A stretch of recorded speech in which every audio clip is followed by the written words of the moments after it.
You broke it, you bought it. Tax dollars. I guess you already have.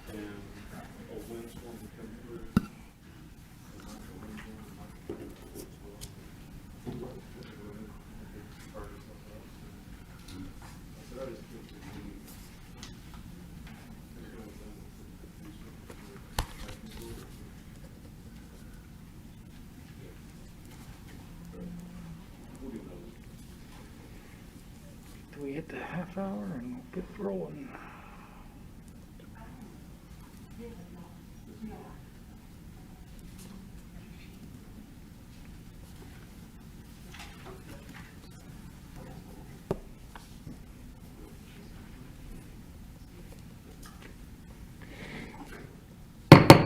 Good afternoon. I'd like to call to order the September 13th, 2021 Apex Planning Board meeting. If you'd bow your head for the invocation, please. Father, accept our thanks for this day and all its blessings. Guide and direct this board in our actions. Grant that each of us may feel our responsibility to our community and to the town of Apex. We pray for strength and guidance for the issues presented today. May we be challenged to give our best always, and may we be assured of your presence with us. Amen. Amen. Will you please stand for the pledge.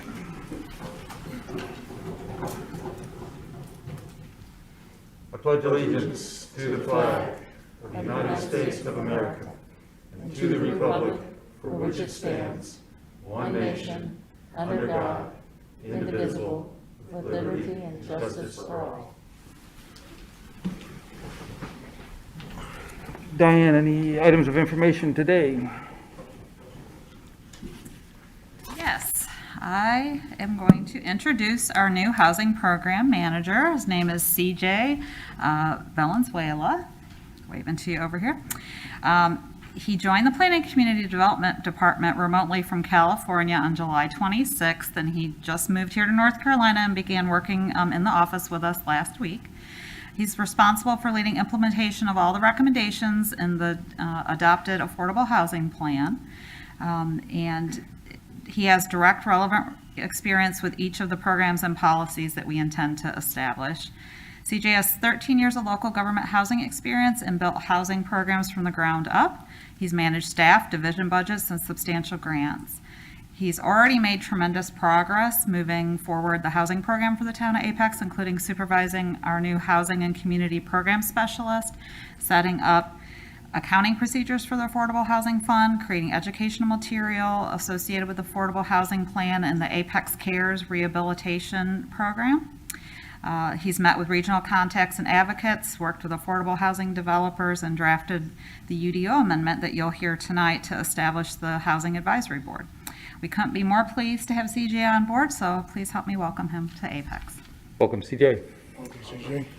All right, and then the other item I wanted to mention, because I didn't want you to be surprised next month, Bonnie Brock has been with the town, I'm going to say 23 years, is that right? 26 years, my goodness, very long time. And she will be retiring at the end of October, so she will be with you one more meeting, but I just wanted to let you know so you wouldn't be surprised. And we'll be working on getting somebody in place to start doing your minutes for the November meeting. Congrats. Congrats, Bonnie. Thank you. Thanks, Diane. So we will now open the public comment for any non-agenda public hearing agenda items. So if anybody wants to talk on any of the public agenda, non-public agenda items, please come forward. And staff, was there any voicemails or emails? No. Sorry, not, okay. All right, so seeing them, I'll close that public comment. Next is the consent item for the minutes from the August 9th, 2021 regular meeting. I assume everybody's read them. Any comments or possible motion to approve? Make a motion to approve. I have a motion from Reggie. I have a second. Second from Tim. Any comments? All those in favor of passing the minutes, say aye. Aye. Opposed? Consent motion passes unanimously. Now we'll move to the public hearing items. Item number 1, Liz is going to present the public hearing and possible motion regarding rezoning case 21 CZ11, the Apex C-Store. Good afternoon. This is the Apex C-Store rezoning. It is located within the New Hill area of our jurisdiction. The property is located on the northwest corner of New Hill Olive Chapel Road and Old US 1. The property is currently in Wake County's jurisdiction and is zoned R40W. The applicant is proposing to rezone to neighborhood business conditional zoning. The 2045 land use map identifies the property as office employment and commercial services, and the proposed rezoning to neighborhood business conditional zoning is consistent with the land use classification. The property is currently vacant and is heavily wooded. The applicant conducted a neighborhood meeting on March 24th, and a copy of the meeting is included in the staff report. 20 uses are proposed, and they include convenience store with gas sales and restaurant with drive-through. Entire list of the uses, proposed uses, can be found on page 2 of the staff report. The applicant is proposing 9 zoning conditions. Condition number 1 is related to stormwater, and the stormwater shall be designed to the 25-year storm.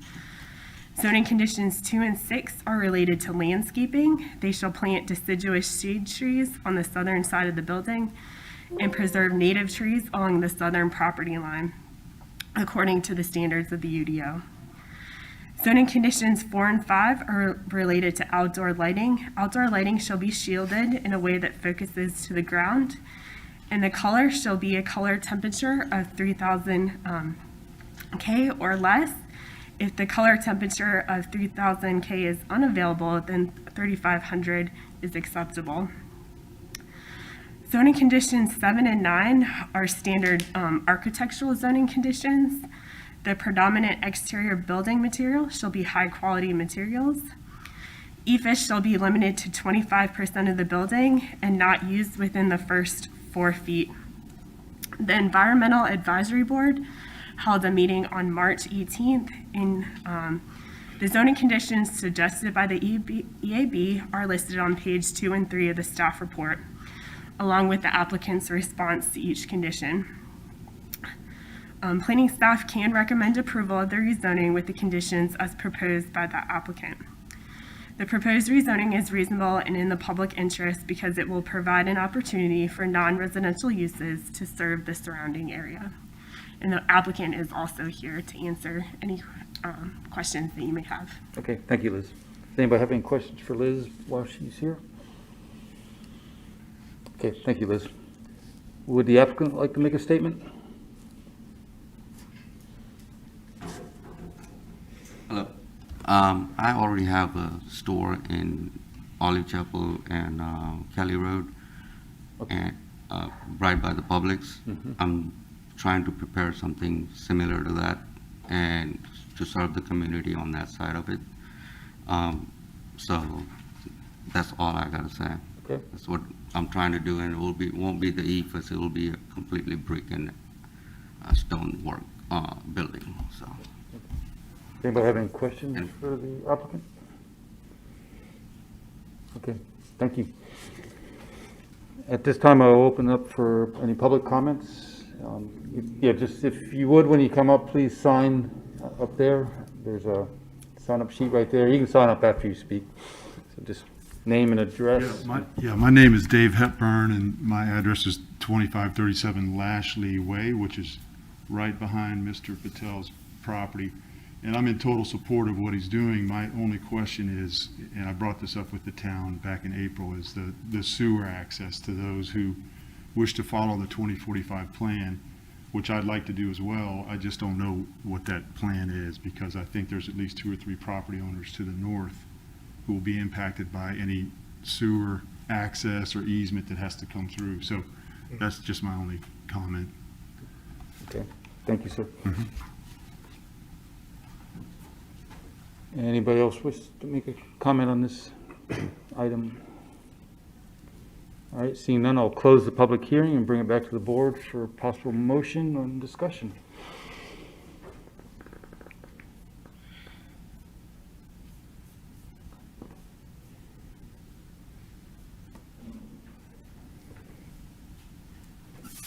Is there an option for on-site septic on commercial use?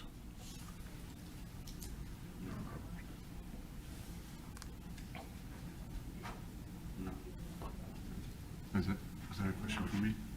No. I think it depends on the property size, and the septic would be approved by Wake County.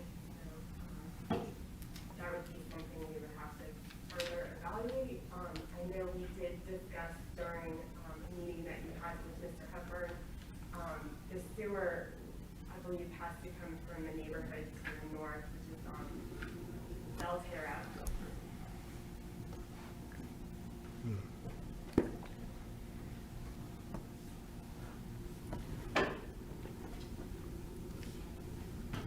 I have two questions, probably for Liz.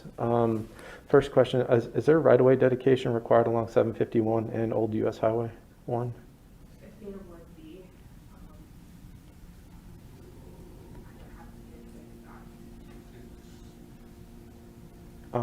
And then second question, is there a building placement requirement that the buildings have to be pulled up towards the right-of-way? So if it is a convenience store, I mean, that's kind of across the street from a rather historic intersection. I'm just wondering, is the applicant says that it's going to be an aesthetic building, but I don't know that people are going to be wanting to look at like fuel pumps as you come into that intersection. Can you reverse it so that the pumps are behind the building, or is that in the UDO already? We do have supplemental standards within the UDO about placement of a gas station with pumps. I can get that exact standard for you.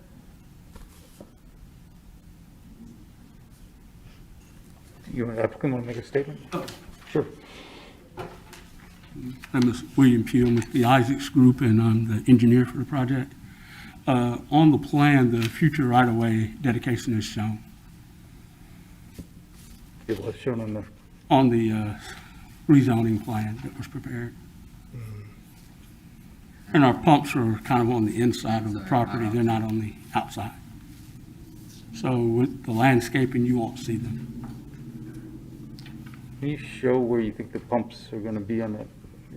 I don't know. This is just the, you have the, Should be a Your mouse there right in the middle. is that? Oops. I'm sorry. Yeah. Is the rezoning plan not? No, you just have, can you just kind of show in Yeah, the, it'll- Well, we have the future right-of-way dedication here, the pumps will be interior here. okay. Where your building will back up here. This will be the back of the building. And then we'll have, we have a buffer along this end in here. And then What- our parking will sit. What size is that buffer? Be at least a 30-foot buffer along both roadways, because they're thoroughfares. Are they undisturbed, or can they be like graded and replanted? It can't be graded if there's existing vegetation over a 2.5-inch caliber, Right, 2-inch well- caliber. We'll save all that we can that's, that we're supposed to, and then we'll replant, we'll plant new vegetation. If there's anything that's scrub or small.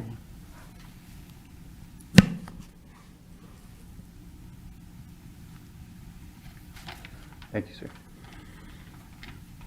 Any questions? Mr. Akers, just to clarify, there's not a standard in the UDO that requires the pumps to be located behind the building. I think there used to be at one time, but there is not now.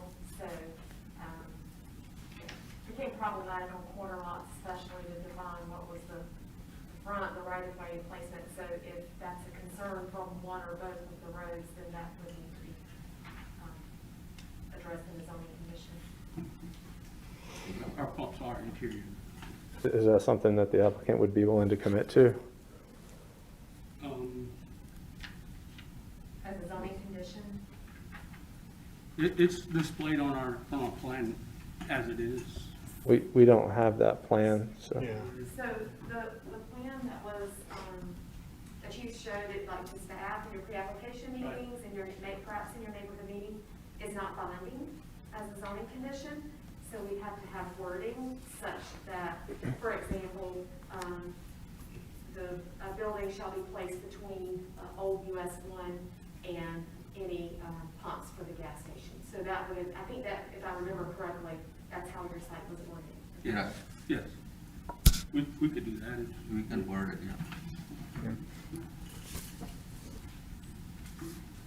Something I was just thinking about, and again, I'm not gonna, I think the applicant shouldn't have to be the burden or the bearer of the burden of this, but if they're having to dedicate right of way and somebody at some point in the future is gonna widen those roads and they're required to preserve the buffer in between their development and that right of way, somebody's gonna be blitzing that at some point, so it'd be nice to have a functional design to show whatever that ultimate design is gonna look like, so that temporary easements or construction easements could be secured.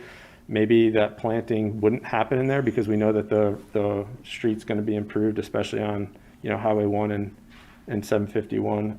I see that a lot now on a lot of developments where we're dedicating right away, but there's no design done because it's not warranted yet.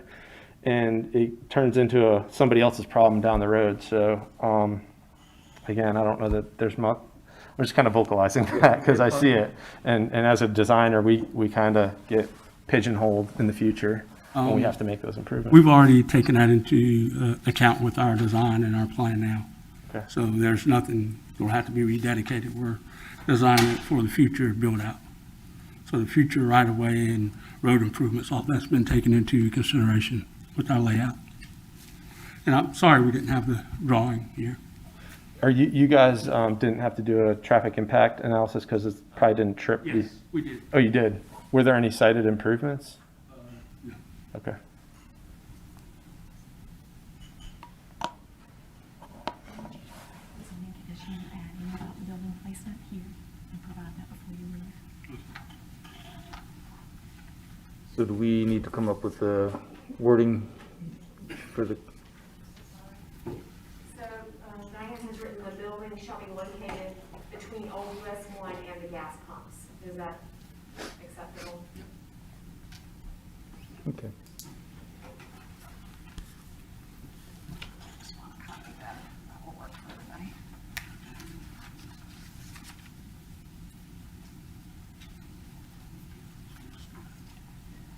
Right there, the building.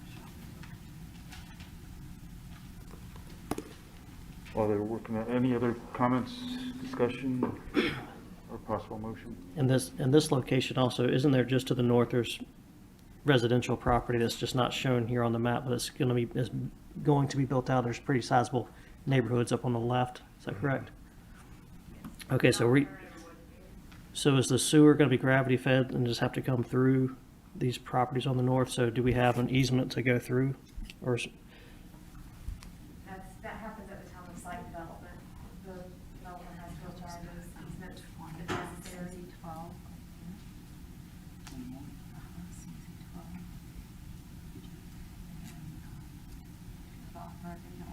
Concerns, Tim? You have concerns?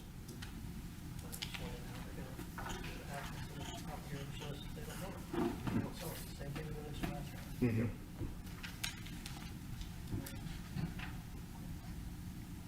condemnation came up after the last time.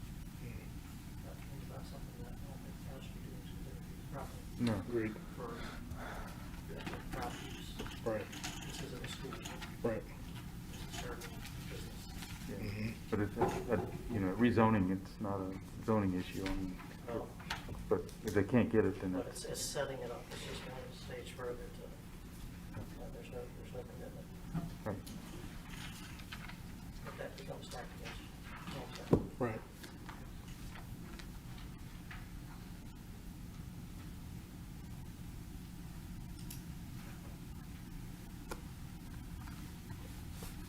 Jeff, any concerns, since it is, I was kind of making sure I got my T's crossed before I say anything, but has the applicant been in conversation with either capillary preservation or with the state historic preservation office, considering it's in a historic district?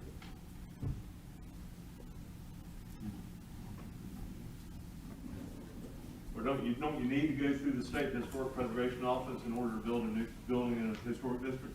No. You don't. Okay.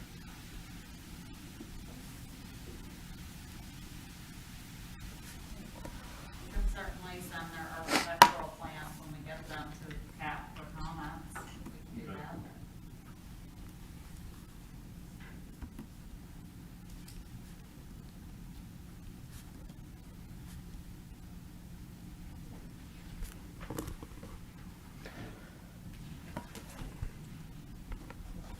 So basically, we need to have the wording for where the pumps will be placed. Yeah, I think that Diane has that. Okay. Well, if that's the case, I'd make a motion to approve if we get this wording. Okay. You Needed. want to read what you have, Diane?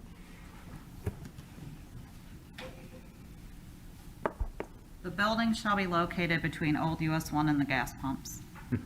All right. Yeah. Thank you. Simple and sweet, to the yeah. point. Simple and sweet, yes, thank you. So I have a motion with the one condition added from Reggie. Do you have any other discussion or possible second? I'll second. A second from Tina. Any other discussions on the motion? Okay, all those in favor say aye. Aye. Opposed? Motion passes unanimously.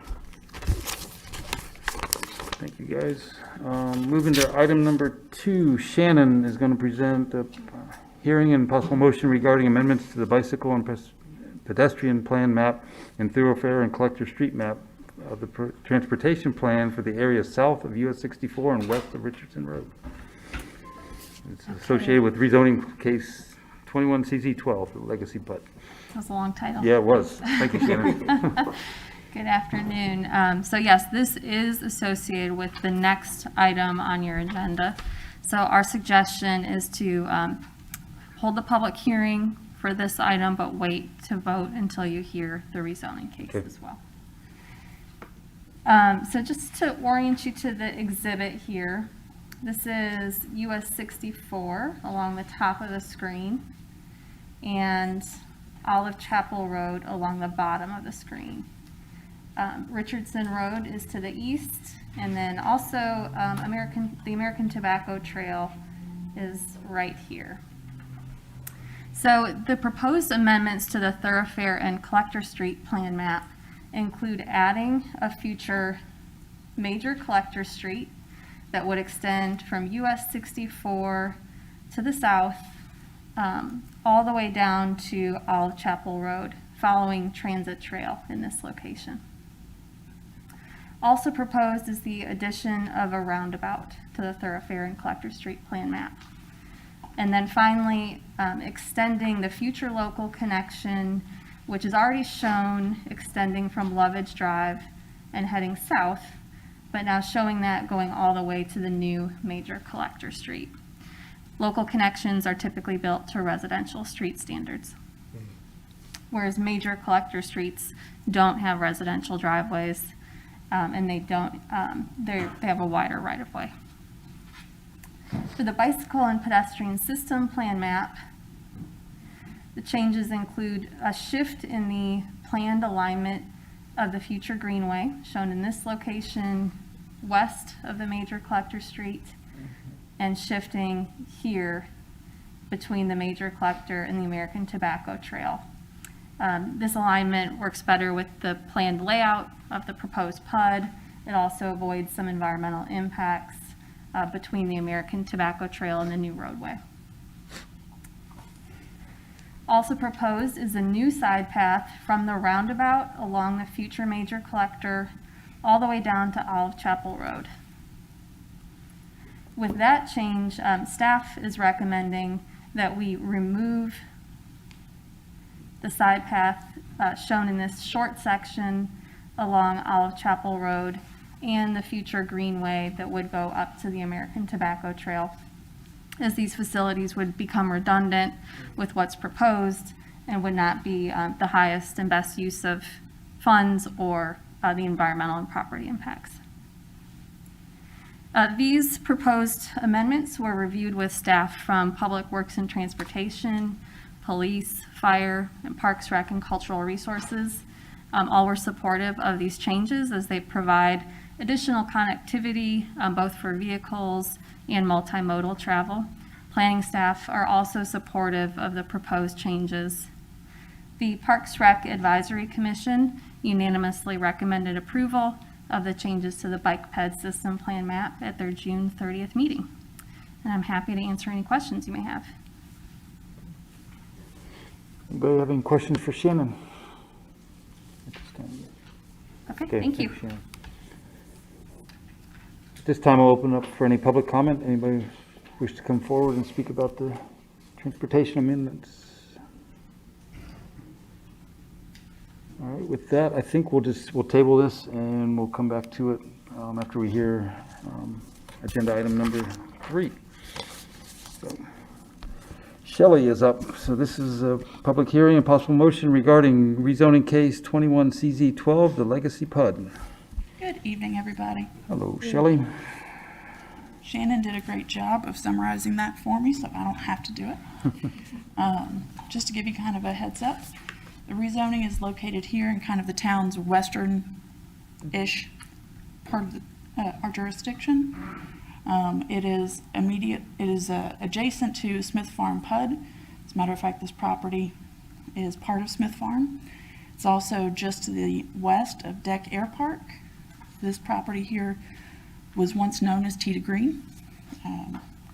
And then it's a few properties to the east of both Deer Creek and Cedar Crossing, just to give you a general idea of where we are. Properties are currently zoned rural residential and Wake County's R80W. The portion that's in the brown that you see in front of you will have to be annexed tonight or with town council when this gets presented.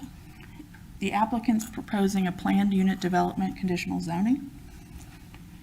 2045 land use map designates the northern half-ish as mixed use, and that's a mixture of high-density residential, office employment, and commercial services. And then the section to the south in the green is designated as low-density residential. The applicant is proposing densities and uses that meet the 2045 land use map. To give you an idea of the existing conditions, the site consists of 3 parcels that total about 60.97 acres. I'm going to say 61 for the rest of the night, just because. There are several streams throughout the property and several existing ponds. Here's one pond, there's another. We've got some lovely streams and wetlands through here. And then we also have what I think is an overhead electric line for Duke that runs through here. On December 15th, 2020, the applicant held their neighborhood meeting report. That meeting report is attached to your staff report. There were several people who attended and just a couple of questions on it. Because this is proposing residential, they were required to send a notice to Wake County Public Schools. We received a letter of impact back from the school system that stated that the elementary and high schools within the current assignment area are anticipated to have insufficient capacity for future students. Transportation to schools outside of the current assignment area should probably be anticipated. And at the moment, school expansion and construction within the next 5 years may address concerns at the high school level, but probably won't at the elementary school level at the moment. In an effort to help address the school shortage that we have, staff has been working with all of the potential developers that we've had, especially anyone that has a larger parcel to work with, and we've asked that they have meetings with the school system to determine if their sites have something valuable for the school system.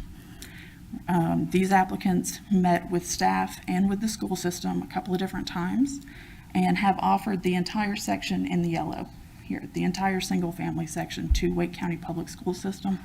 It is extremely early in that process, so we do not have any information from the school system yet as to whether they're pursuing a contract, but they did indicate that they were potentially interested if some logistical hurdles could be overcome.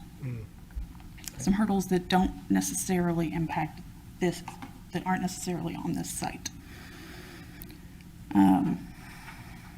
There are a number of uses for this that are proposed for this development. They're divided up into these 3 areas that you see here. The table that's on your staff report and takes up the bottom half of page 1 and bottom half of page 2 and all of page 3 lists those. This darker pink, salmon pink color is the commercial section. We have the multifamily section, this kind of lighter pink, and the single family section here. To give you an idea of some of the uses that are allowed in the commercial section. I'm just going to give you a couple of examples. We've got medical or dental office or clinic, restaurant, general, convenience store with gas sales, dry cleaners and laundry service, and personal services. In addition, the single family, to comply with our updated land use map, is allowing single family townhouses, duplexes, and triplexes or quadplexes in the single family section as well, just to give us more flexibility and the potential to have more of the less expensive, the more affordable housing built as well.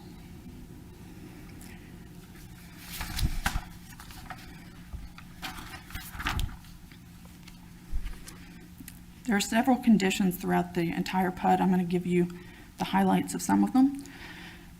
Some of the ones that specifically address recent concerns from council and planning board include the applicant has agreed to donate $10,000 to a local nonprofit with a mission towards tree preservation, and that'll be donated at the time of first subdivision or site plan submittal. It's on page 4 of your staff report. The applicant is also proposing to install at least one sign to reduce pet waste near SCMs. This is in locations that are publicly accessible, so SCMs that are adjacent to amenity centers, sidewalks, greenways, side paths, etc. They're also offering to install a minimum of 5 pet waste stations throughout the community. To address energy efficiency concerns, the project will include multiple EV charging stations spread out throughout the site where feasible.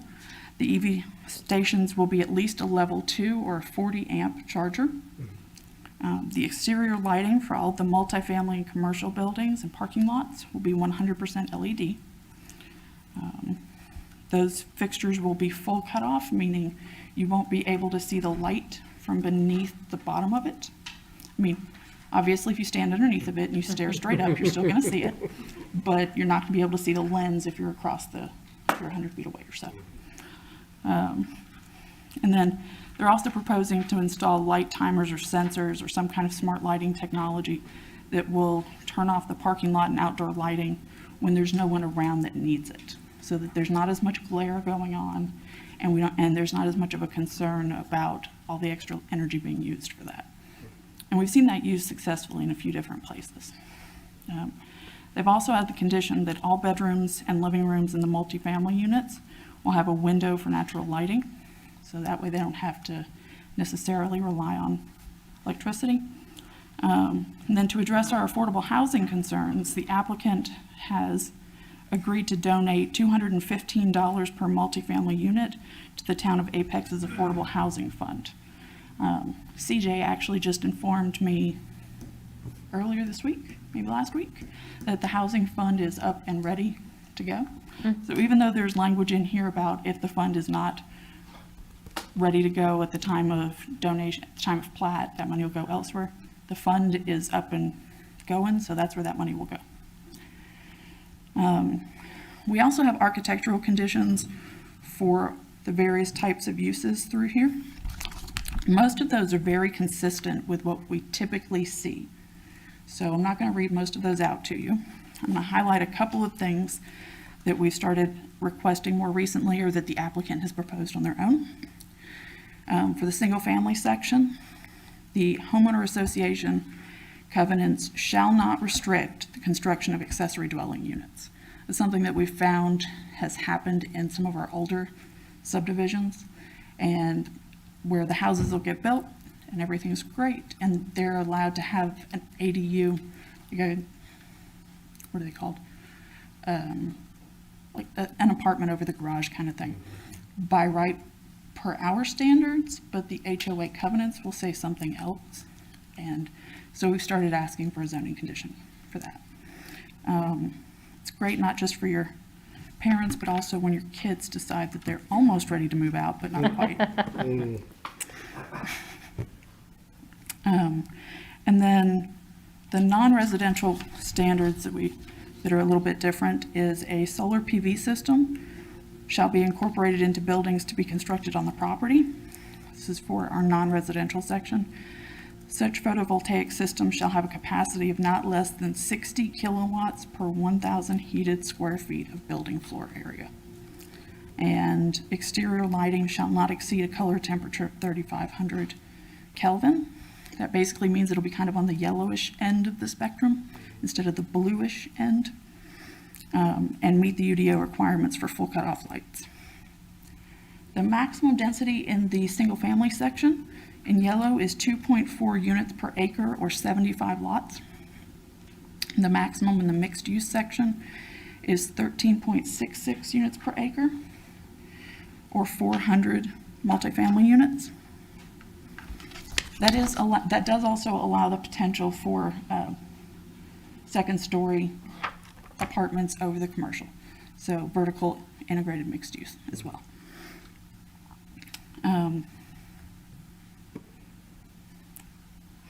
The proposed PUD will comply with the UDO requirements for RCA. Approximately 30% of the site is being proposed to be dedicated as RCA. Planned unit development only with mixed use, and it only has to offer 25%. But because they anticipate that the low-density residential portion might be mass graded, if it's developed as single family, they've gone ahead and offered that extra 5% penalty for that section, which brings the whole thing out to 30%. I double-checked the math, it's correct. The applicant's also proposing some additional conditions to meet EAB concerns, the Environmental Advisory Board. Included in that is that, sorry, I lost my place. A minimum of 75% of the species selected shall be a native of North Carolina. No invasive species shall be permitted. No single species of tree or shrub shall constitute more than 20% of the plant material of its type within a single development. Project will plant deciduous shade trees on the southern side of buildings where applicable. And the project will plant pollinator-friendly flora that's diverse and provides blooming in succession from spring to fall. Following buffers have been proposed. The UDO typically requires a 100-foot type A buffer. Sorry, I meant to do this earlier. This is north, over here to the right. It's a long, narrow piece, so we had to rotate for our screens. So this is 64 here. So typically the UDO requires a 100-foot type A buffer there unless certain conditions can be met for multifamily and non-residential, in which case that buffer can be reduced to a 50-foot type A. That is what the applicant is proposing. They have committed to meeting those conditions. To the south, we have a 20-foot type B buffer, which is consistent with the UDO. Along the east, adjacent to the American Tobacco Trail, we have a 50-foot type A buffer, which is also consistent with the UDO. The west, there's proposed a 20-foot type B buffer, which meets the UDO requirements. And along the major collector, along the multifamily and commercial portions, so along kind of the western-ish edge of that collector, they're proposing a 30-foot type D buffer. The UDO typically requires either a 10-foot type A or a 20-foot type D, so this is an additional width above those. And then along the single-family frontage, so along the southeastern-ish edge, if you will, they're proposing a 10-foot type A, which is consistent with the ordinance. The site will be served by Town of Apex water, sewer, and electrical, and the applicant will meet all of the requirements of the master plans for those particular utilities.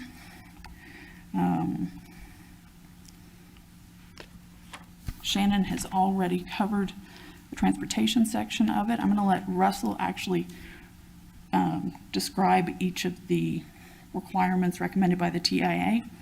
I did want to point out, though, that the applicants attended the Environmental Advisory Board on April 15th and have added all of the conditions that were recommended, with one small exception. The very last item in the table on page 10 states that, or requests that they provide space for additional tree plantings adjacent to single-family residential and planning for above and underground obstructions. At this point, they don't have a developer for that.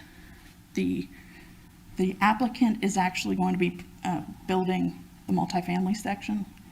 So they don't really have a good idea of what would be necessary to meet that requirement. In order to do that, they'd love to do it, but they just don't feel that they can commit to it without having a developer on board who's willing to do that. And then, if you'll recall, I pointed out our air park over here earlier. The applicants also agreed to add a condition on that we discussed after my staff report was due in, so this will be updated and on the town council staff report, which is basically adding to each phase of the project as it's platted on the plat, which is the map that actually creates the lots and everything. They're going to add an navigation notice. It states that Deck Air Park, an active general aviation airport open to the public, is located near this subdivision. The flight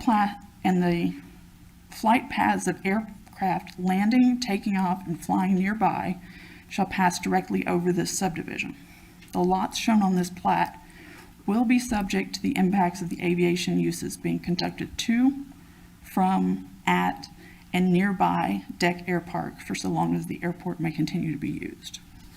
This was also requested when Smith Farm was rezoned, so we took that same language and we put it through here. We've had it added to a couple of different rezonings through town because we have a few small airports of this type.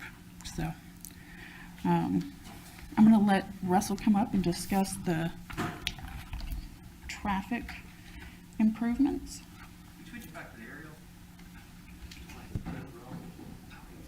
The aerial or the? There was an aerial earlier. Yeah.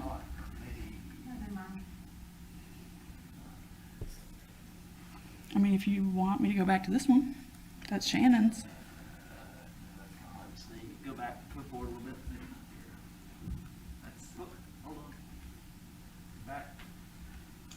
There you go. Okay.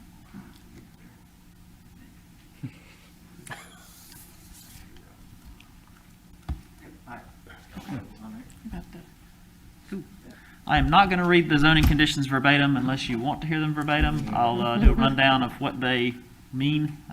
Summary will be fine. Yeah. Thank you. So as far as what access the development is going to have, as Shannon described, there's a major collector proposed south of Flying Hawk Road that runs north-south. So at that location, it would be like you have at Richardson Road now on US 64. It would be the super street type configuration where you cannot go straight across. You can't make left turns out. However, you will be able to make left turns westbound on 64 into the new major collector. You'll be able to make left turns eastbound off US 64 into Flying Hawk Road. The U-turns will be provided upstream and downstream. So currently there's an intersection at Pinefield Road that has a median break, and that's to the west. And also to the east, you have Goodwin Road, which has a median break. So that's where your U-turns will exist. If there's not room for a what we call a Bus 40 designed vehicle to make a U-turn there, the developer will be responsible for upgrading those intersections to allow a Bus 40 to make a U-turn to accommodate larger vehicles. And also with proposed access in what we call Phase 2 with the commercial parcel up front, they'll have to construct a 100-foot right turn lane on US 64 at the major collector road. Not initially up front, but later in that phase. The developer has also proposed potentially a what we have settled on as a right-in driveway west of the Flying Hawk Road intersection at the major collector street. That right turn in, the reason we didn't want the right turn out is because of the short distance between that intersection and Flying Hawk. We didn't want people weaving across two lanes of 64 at high speed in such a short distance trying to get into the left turn lane. Instead, that traffic would go to the major collector locally, take a right out at the major collector, and then go down and make the U-turn at Goodwin Road like with all the other traffic. There are traffic signals potentially anticipated for the south side for the major collector at the super street for that left turn, and also for the U-turn to the east at Goodwin Road. The applicant is in agreement with us on all the zoning conditions except the way we've worded the traffic signals. essentially, and I probably will have to read these verbatim just so you understand. So for the one at Flying Hawk Road, the way we've worded it is, in addition, developer shall conduct a signal warrant analysis for the Collector Street half of the intersection prior to the last CO for the apartments and install a traffic signal if permitted by NCDOT. If not permitted at that time, developers shall pay a fee in lieu for the estimated cost of design and installation. And to the east for Goodwin Road, for that U-turn, the way we worded that one is similar. In addition, developers shall conduct a signal warrant analysis for the intersection prior to the last CO for the apartments and install a traffic signal if permitted by NCDOT. If not permitted at that time, developers shall pay a fee in lieu for the estimated cost of design and installation. So the applicant can explain what their alternative wording is for that condition. But our concern is with these type of mixed-use developments, we have a developer in the door now, primarily wanting to build the apartments up front. It's a fairly large development. We've had issues in the past where we have these multi-phase PUD projects with different land uses and different developers that come in later, trying to enforce zoning conditions for traffic signals. You may study them at one point, they're not warranted. If you have conditions to study them later, it may be difficult to tie those to a certain point of the development, especially if it's a smaller commercial user at that time. And it's just based on our experience. The later you study them, obviously the better for traffic, but obviously the more difficult to tie that to the development. We end up with a situation where it may be very difficult to fund a traffic signal during the development timeline. But they can certainly explain why they prefer something different. Are there any questions on those? So the fee in lieu would be on the town? Correct, yeah, we would collect the fee in lieu, and what we would do with that is we could set up a capital project fund and be able to install those signals when warranted. Certainly, if enough time goes by, if we collect that fee in lieu and the signals are, for some reason, never warranted, there may be an opportunity for the developer to come back to the council and request a reimbursement of that fee in lieu. But typically, we would try to apply that toward a project in the future. So we would hope one or both traffic signals would be warranted in a reasonable amount, reasonable time frame around the build out of the development or shortly after. Because again, with these multi-phase large mixed-use projects, it may be very late in the development before you finally come close to meeting a traffic signal warrant. Right. Thank you. Yeah.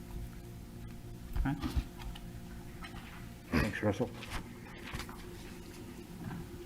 So, given Russell's explanation, staff agrees with the majority of the traffic conditions that the applicant provided. We have one piece off of condition 1 and condition 6. These are shown on page 9 of your staff report that we would like deleted. And that section simply says, for both conditions, it's the same wording. In addition, the developer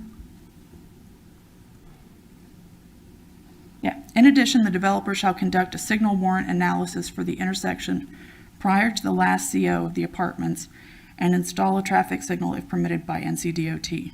If not permitted at that time, the developer shall pay a fee in lieu for the estimated cost of design and installation. If that text is removed, then we're fine with the conditions as stated. Was there some other language that we wanted removed? They have alternative language to what we've presented, so. I think I have a typo in my staff report. I apologize. I thought that I had that correct, but I apologize.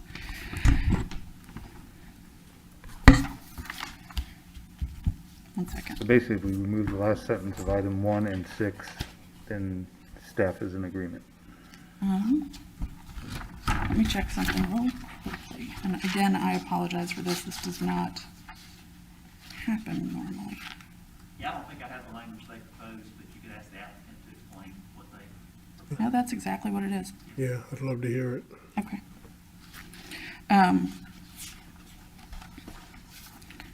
That is language that the applicant proposed. If you have any questions, I'm happy to answer them. If not, the applicant's also here and happy to discuss with you as well.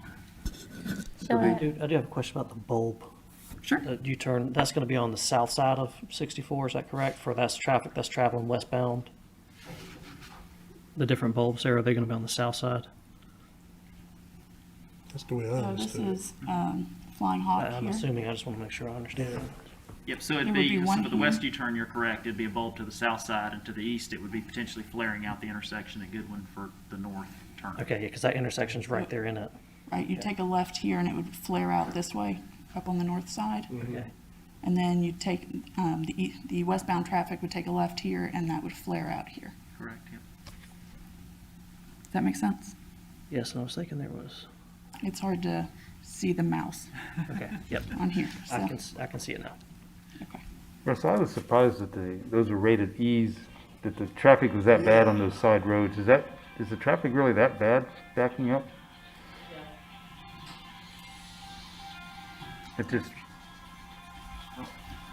I mean, you know, there's the analysis that was done, it just seems that, I didn't think that they would be, I've never driven out there where I've seen a stack up of cars on. It's a large amount of volume on US 64, so, and it's not uncommon. When you have urban areas and you have minor street approaches to major roadways, that you have long delays.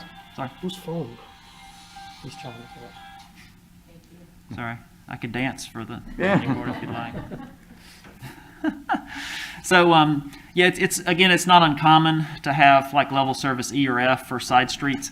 We do look at queuing and anticipate, you know, we have to evaluate if it's such a long delay that it might in fact warrant a traffic signal. In this case, we think it might warrant a traffic signal, but, so that would help to mitigate that concern. And ultimately, at least with regard to the collector street, you would have alternative access, so that would mitigate delays on 64 as well. Whether or not the traffic signal goes in the near future, we would hope to have other local connectivity for that area. Okay, thank you. Anybody have a question for Liz? Shelley. Or, I'm sorry, Shelley. It's all right, we get it all the time, don't worry about it. Shelley, I had a question about the Sorry. information that was included on the plat. Can you go over that again and the reason for that? So this is something that we've had a couple of different air parks request. We have Deck Air Park here, and then if you continue down 64, near Castlewood, kind of just past where the Salem Street exits are, or just before, rather, depending on your point of view. We also have an air park there.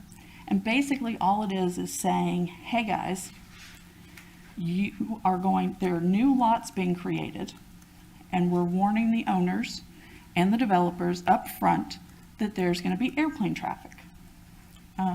It's more concise language than that, but it's basically to make sure that new property owners don't call in and have a whole host of nuisance complaints that the town has to do something about. Because it's an existing use. It's an existing use that's been located out there for decades. And they've been minding their own business, taking care of everything that they need to do. And we're just trying to make sure that nobody can say, well, we didn't know. Now, there are going to be people who say that, even if it's on your plat, because how much paperwork did you have to sign when you bought your house? I mean, my wife came home with our packet and it was like that thick, and most people don't sit there. I mean, you're paying your attorney by the hour or every 6 minutes, just depending, and so most people don't read all of that. But at the very least, it gives us the ability to say, you were notified. It was on your property, it was on your paperwork when you closed. I'm sorry, but you bought a house next to an airport. Yep. Now, my house is just up from RDU, and I get jets flying over me all the time. It's not a problem, you get used to it. It's just like living next to a railroad. You normally get used to the noise. Is this in the UDO? It's not. It's something that's come up a couple of times in prior rezonings, and Mr. Royal actually emailed me about it with Smith Farm a couple weeks ago, and I was like, it's a good point, let's make sure that we add that in here. So I give Mr. Royal all the credit on this one. Well, just as an aside, I would love to have another conversation, and I want to put this on the record, because this is very relevant to this conversation, but I'd love to have another conversation about including some WCPSS information on the plat for that exact same reason. Another conversation for another time, but since it's not a part of the UDO, since it's incredibly relevant to almost everything that comes before us, and definitely a part of this conversation and something that these So these folks have taken into consideration? I will defer this to Diane and Amanda and we can talk about it later on. We will talk about it another time, but just, I wanted to understand what the rationale was and understand. would love to have that conversation. Okay. Different time. Any other questions? Anything else for Shelley? Would the applicant like to make a statement?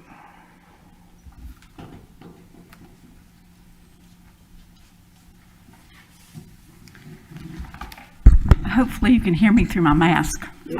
Chairman and members of the planning board, my name is Glenda Top with Glenda S. Top and Associates, and I'm here tonight on behalf of the applicant.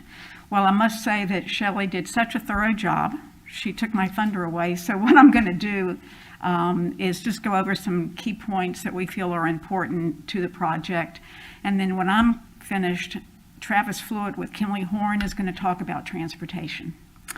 As you all know, GCI, who is the applicant, they have submitted a plan unit development for this property. We comply with the 2045 land use plan. The property to the north is mixed use, both high density residential and non-residential that we're providing, and the southern portion of the site is for low density residential. As Shelley pointed out, we heard and we have heard council's concerns about the school capacity. So in working with staff, we did two things. One, we added schools as a permitted use in the low density section of the plan unit development. In addition to that, we reached out to the school system and the applicant made an offer to sell the property for low density for an elementary school. And as Shelley pointed out, the elementary school is one of the schools in the area that they feel would be at capacity. We have met with the school system, we've met with the town, there's been discussions, but as staff pointed out, we have not heard anything back yet from the school. They appear to be interested, but there are things that need to be further discussed. But again, I think it's important to note that the applicant did reach out proactively to do something about the school issue. As Shelley pointed out, we've offered quite a few conditions. She pointed out the fund for the affordable housing, and as she said, the fund is in place, so we have, offered to contribute to that fund. We know that the environment is important to the town of Apex. We did meet with the Environmental Advisory Board. We've offered quite a few conditions that address environmental issues, particularly offering plants that are native to this area. We've also agreed to plant warm season grasses, to name just a few. And again, as she pointed out, we have committed to pay $10,000 for tree preservation. A couple of other things, we have architectural conditions for all uses proposed, both residential and non-residential. We did meet with the Parks and Recreation and Cultural Resources, and we will be building a greenway trail from the American Tobacco Trail to the west as per the town's plans, and have agreed to the fee in lieu that they recommended. I do want to close by saying we appreciate staff working with us in coming up with a plan that we feel is a good fit for this location. We did have a neighborhood meeting and address the concerns that were raised at the meeting. We feel that the layout of the plan, and again, it does comply with the land use plan, provides an excellent transition from the highway for non-residential higher density, and an excellent transition to low density, which is in keeping with the area around it. We have provided environmentally sensitive conditions. We do understand that those elements of a plan have become much more important. We would like to see this project as being a walkable area where the residents of the community can enjoy taking advantage of the open space areas that we have provided. We are maintaining the character of the area and the surrounding area. And I want to end by saying that we feel that we have met the policies and the vision that the town of Apex does have for this part of Apex. And I want to conclude by saying one thing before Travis comes up. I have not been to a meeting in person in 18 months. So this is my first venture out. And I've been doing this like for over 40 years, and it's been very different having all my meetings be virtual. But I have to say, it's a delight to be in person.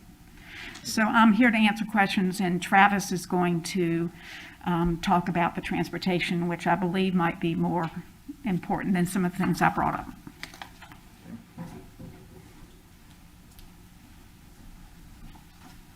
Good evening. Travis Flewitt with Kimley Horn and Associates. I'm not going to go over everything Russell and did an excellent job covering that. I just wanted to hit on our one concern with this is with the signal language and the fee in lieu in particular with the two signals. The reason for that is these signals are not going to be a slam dunk. It was kind of borderline as to whether they're going to be needed in our traffic analysis. For the commercial portion, we just made assumptions. There's no plan for the commercial at this point. We assumed a fast food restaurant and a daycare, which are both fairly high trip generating uses. So it's really going to depend on what uses end up here as to whether those signals will be needed. They're not going to be warranted based on the apartments. They're not going to be warranted based on the single family. It's going to be the commercial that really drives the need for those signals. So again, it's going to depend on what they are. So our concern is, and we're not trying to get out of anything, we're willing to put in the signals if they're warranted. We're not trying to hang this on the town or others. It's just that if the signal's not warranted after the apartments, paying the fee in lieu with the chance that we may never get that money refunded if the signals aren't needed is our concern. If it were like a bond system like I do in the town of Cary, where you put it forward the bond and then when the signals are not needed at build out, you get the money back, the bond is released.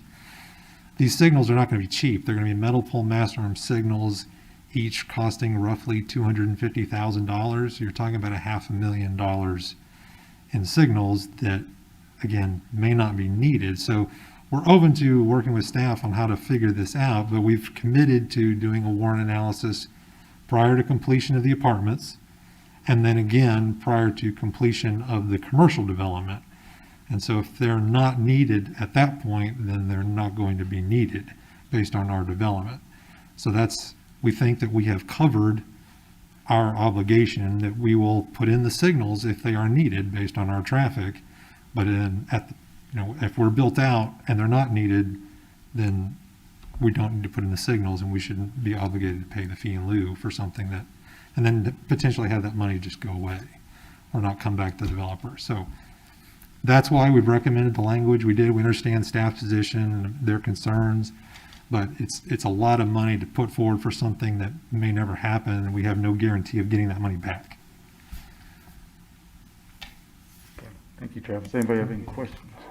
So I guess for Shelley, the language, you just wanted it removed completely because you didn't have anything stated that you were going to have fee in lieu or anything. I didn't see that in the... So the language is, Or did I miss it? you're fine. It's on page 9 of the staff report.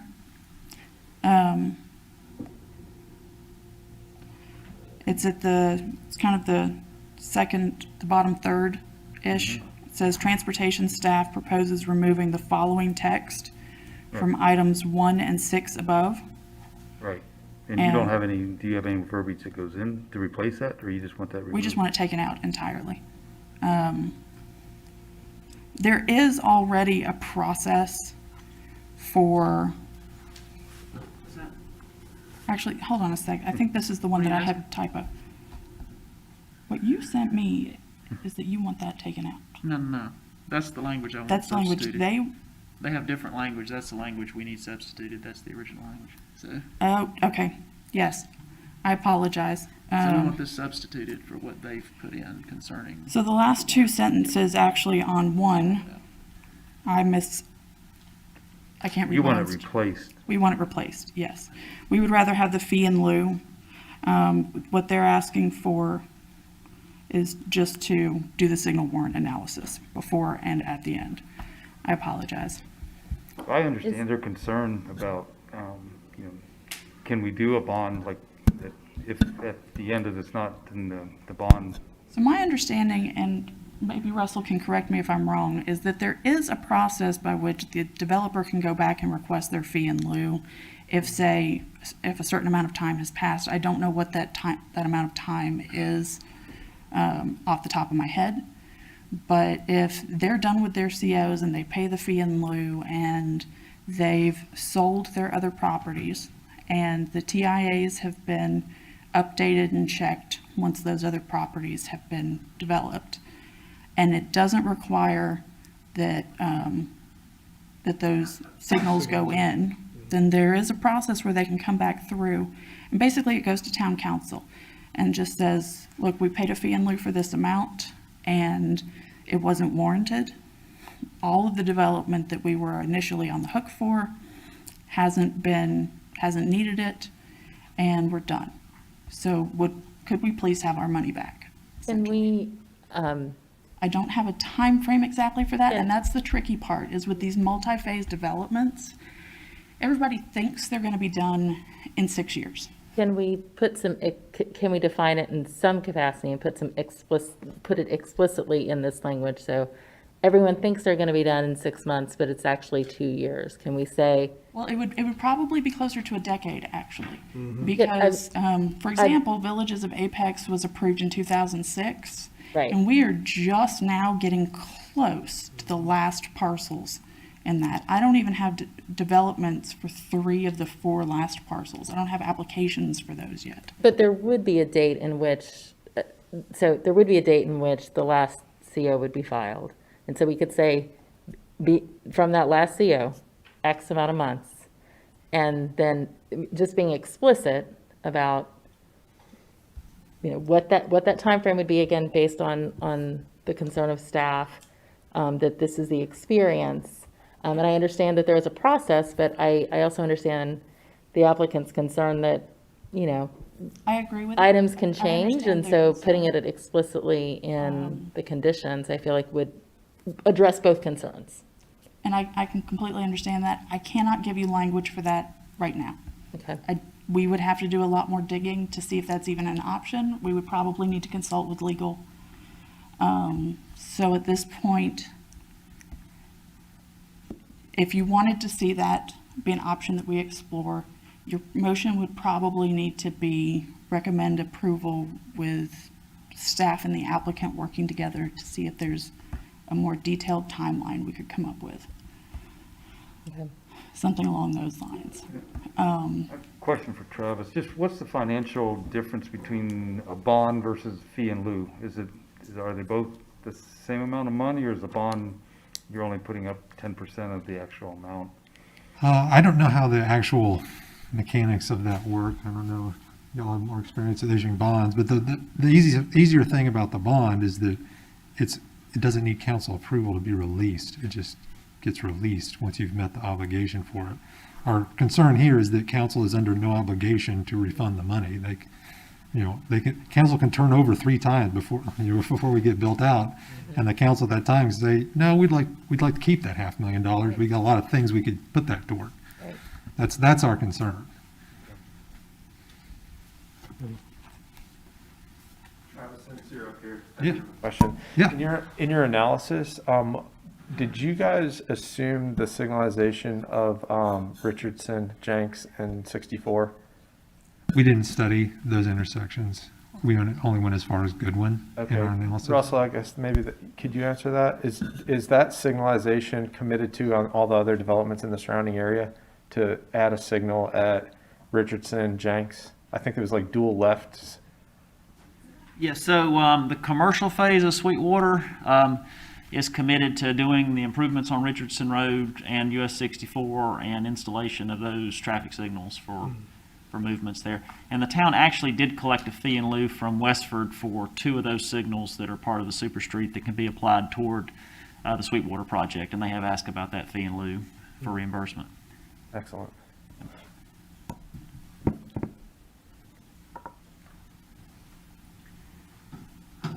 And actually, Westford is a good example of one of the reasons why this condition's being requested now, is because the only portion they have left is their commercial piece. And depending on the size of those businesses that go in there, it may or may not be able to afford the cost of the total amount. So in this case, Sweetwater's on the other side of the street, and on the other side of the highway anyway, and they're able to do a lot of that. But if we had a situation where that wasn't the case, then leaving the 3 1/4 acres or so, 3.6, I think. The red? Yeah, my mouse isn't working. To foot the full amount of that bill might be extremely problematic, and we might not ever see that develop. So it's just the other side. I absolutely see both sides. Yeah. I think It's not an if easy. it were possible to have some explicit language, that is what I would love to see. It's something we can look into. It's not a request we've ever had, and putting timing language on something like this is extremely difficult because of lengthy build-out dates. TIAs typically have build-out dates that are estimates of 5 to 7 years, and in my experience with all the PUDs that we have had over the last 20 years or so that come in that are still active, that is an extremely aggressive time frame, and it is typically unlikely for these large multi-phase developments to get to that point. So is my thought of having it X amount of months past the No, CO? I understand. I'm just Is, saying. I That's one of the hear you, things- I'm just trying to understand, is that an unreasonable? I don't know. Answer that, Shelley. Yeah, please. So I understand what you're saying. So we could set some kind of a requirement along those lines. I think working with town council, making sure we're working with legal, that there's no issues with the way it's worded. But what I would suggest is probably set a reasonable time frame of 5 years beyond the last CO for the apartments. Would be in my mind, would be a reasonable time frame based on a PUD of this size. Yeah, and I mean, I feel like that's what I was asking. Or could be earlier upon build out of the PUD. If the PUD's completely built out prior to that 5 years, then certainly they could. But again, it's based on this, and I apologize, I feel like we're maybe talking past each other. So my assumption is that once that last CO is done, right, that we have no idea what that date's gonna be. Could be 5 years, could be 10 years, could be 20 years, could be 2. But at that point, based on staff experience, and goodness gracious knows, I get, and we will hear if traffic is a concern. So I am in full support of wanting to have that fee in lieu. But I'm also trying to, I'm hearing the applicant's concerns and completely get that. I mean, God forbid, in 5 years, we're in a recession and we have budget issues and, council says, no, we're not giving any more money back. Don't think that would happen, but I hear their concerns and want to, meet their concerns. And so, if we know that there will be a last CO, and based on your experience, if we say after that last CO, whether it's 24 months or 60 months or 10 years, based on your experience, I'm wondering if that is a feasible, understand that legal will have to approve it, but is setting a time frame like that a reasonable expectation from staff perspective? Yeah, I think so. I mean, I think, and again, I would probably say 5 years or upon build out of the PUD would be my proposal for something like that. Yeah, I think that's completely reasonable. Thank you. While you're up there, Russell, I got a question for you. Sure. Traffic count of the single-family residential, just general versus if this were a school, because I'm wondering if, right now, how would we access it if it were to become an elementary school, and then would that throw the traffic count over to now? They would have needed to done this had the school been present at the time of rezoning now. Oh, correct. So there would be, my understanding was there may be a follow-up traffic analysis to that, but based on state law, when a school comes in, there are some other issues we have to deal with. For one, a school proposed on that site, the town would be responsible for paying for the traffic impact analysis to be done. The other thing is the town would also be responsible for any off-site traffic improvements. So if at that time, if the school is actually what triggers the traffic signal, then the town would be responsible for paying for the signal, which in that case, having the fee in lieu ahead of time would be great, because we can't have a bond associated with a school, for instance. So that is, so it may give you an idea of what might happen. But we would have to have some kind of analysis for at least on-site stacking and queue analysis, and it would be up to the town to determine whether we would require a traffic impact analysis. For sites like this, for these type of locations, NCDOT has not been recommending a traffic impact analysis because it would be on a town road, not on a state road, and the state, has not been particularly interested in funding improvements on state roads off-site for school campuses proposed on a town road. Okay. Would they make could they limit the access to it only coming off of Olive Chapel instead of 64 and just have? Typically, a school wants two ways in and out, so I'm not sure how they would view this site just with access to US 64. Now, it is a major collector, so based on our UDO standards, we view a major collector differently than like a residential street, so that does allow more than the lower threshold of units. You can build more units off of major collector extension. But it may be that Wake County, they may or may not be interested in this site until it connects to Olive Chapel, in which case I suspect they would want access both to US 64 and to Olive Chapel at that point. And right now, the road is going to stop at the very end. That's correct, yeah. So future extension would be per the transportation plan as Shannon presented, by others, which I think it's, one great benefit of this plan, I think it's a great approach to accessing this area. I think this kind of connectivity is needed, but it's obviously with this project alone, it's not the complete connection. You still have that gap to the south. Yeah. But the super street and the major collector does satisfy our traffic requirements for what's proposed. Thank you, Russell. So we still haven't had a public comment section, but we did have one, I guess, should I read it into the record? We did have one resident who emailed us on September 2nd. His name is Donnie Shelton. Yep. He owns the properties, wrong direction, down here. Where's your mouse? Hold on. We are going to go back to the arrow. Here we go. He owns these properties down here to the south. And he said that he was completely in support of the proposal, but was not able to be here today. Okay. In order to indicate that support, you should all have a copy of that in front of you. I put that up there today before it started. Thank you. Thank you, Sean. This time we'll open up for public comment. Anybody wishing to come forward and speak on this case, please come forward now. All right, seeing none, I'll close the public comment section and bring it back to the board for discussion and possible motion after discussion. So if I understand the order right, we need to discuss what Shannon brought up as well as this? Yeah, We actually need two separate votes. yeah. So I guess we can go back to item number 2 and talk about the transportation amendments. So does the order of the vote matter? Yeah, it doesn't matter. Okay. Yes. Needs to be done in order that, First. Okay. because otherwise the PUD is not compliant with the transportation plan. Got it. Got it. Thank you.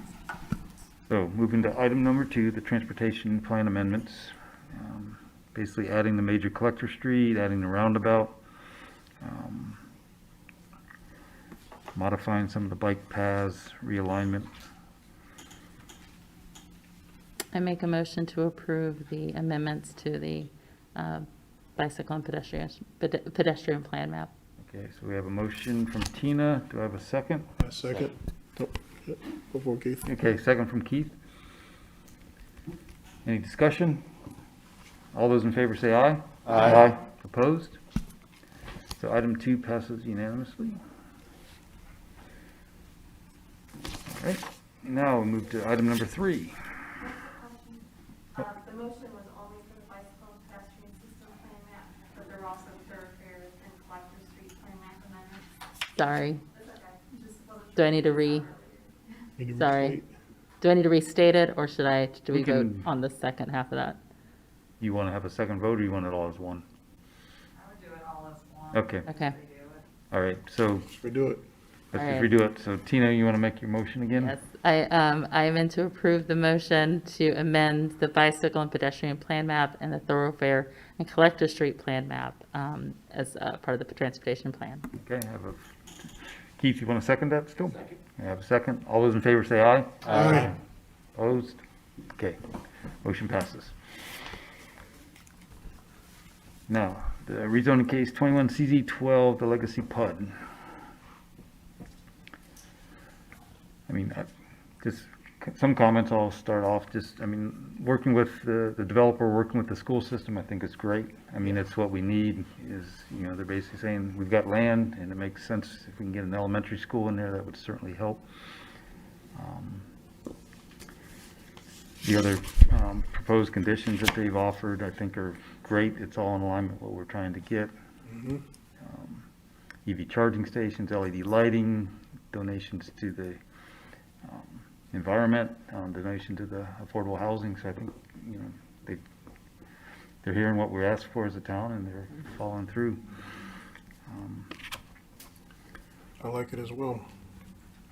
Yeah, I appreciate the thorough and complete attention to detail as to what the community has been asking for and the needs of the community.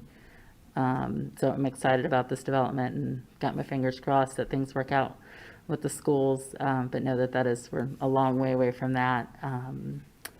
And the only thing I would like to see is some more explicit language worked out between staff and the applicant between now and town council meeting. So